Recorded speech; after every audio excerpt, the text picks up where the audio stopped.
Ottawa has made a decision to negotiate a major defense purchase, and it's not with the U.S. It's called GlobalEye, an advanced aerial surveillance system developed in Sweden that uses Canadian-made jets. The airborne warning and control system is integrated into Bombardier's Global 6500 jet, transforming the sleek corporate plane into a cutting-edge eye in the sky. Created by Saab, Ottawa has now entered talks over its procurement. I'm pleased to announce that Canada has entered into negotiations to procure Saab's airborne early warning and control aircraft. With its suite of advanced sensors and mission systems, the GlobalEye's airborne surveillance capability can track objects and signals up to 650 kilometers away. And they'll share in real time that information with the Canadian forces and our allies. Former Air Force General and Chief of the Defense Staff Tom Lawson joins us now. Sir, thank you for your time and your service. Nice to be with you, Ben. The choice to negotiate with Saab was instead of a Boeing product. Do you agree that GlobalEye is the best system for Canada to potentially invest in?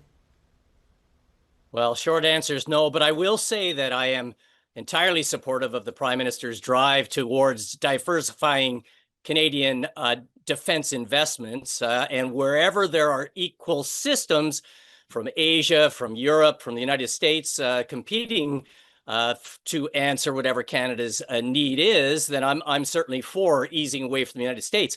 The problem comes, of course, in the situation we have like this one, where the only system that really meets the requirement is another system based on a Boeing aircraft from the United States. So GlobalEye really does concern me, and the only thing that heartens me is that the Prime Minister is indicating that negotiations will be underway with Saab to see if they can answer the requirement. I don't think they will be able to. So what are those concerns? Let's dig into GlobalEye. Right. So GlobalEye is a very good system to meet the needs for airborne warning and control over in Europe, where the theater is much more constrained. And there's lots of defense systems, air defense systems over there that reinforce each other.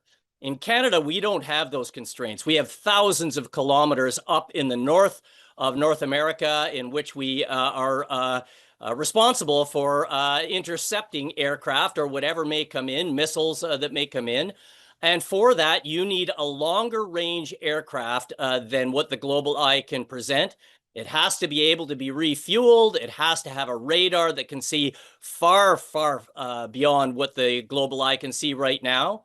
And it's not optimized to talk to the future interceptors for NORAD, and that is the F-35. So really, it's got a lot of things that is going to have to address before Canada goes ahead with such a purchase. Well, we heard the Prime Minister also say GlobalEye will be key in the Arctic. How do you see it being used there? Well, that's the problem, I think, because the Americans are going to buy the E-7 Wedgetail, along with other Five Eyes partners to Canada, like Australia and the UK. That's a much more capable aircraft for airborne warning and control. So the NORAD commanders, largely for whatever threats are going to come towards North America, are going to opt for using the E-7. That's why the RCAF is recommending that Canada buy that aircraft.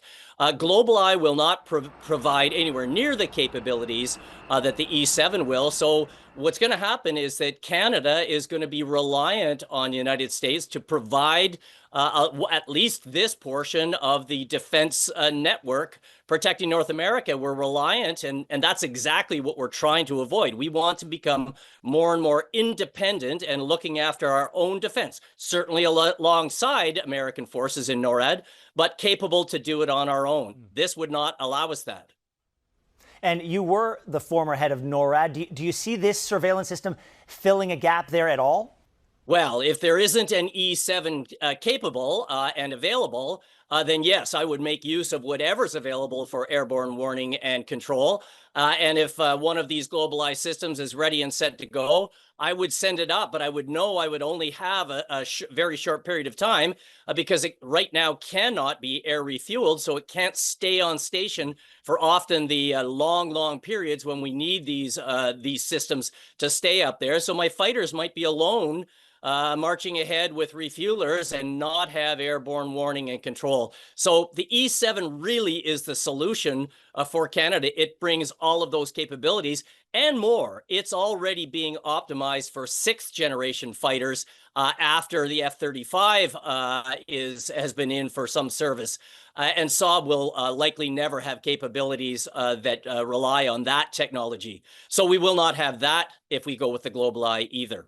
General Lawson, thank you so much for your candor and your expertise. A pleasure. Thanks, Ben.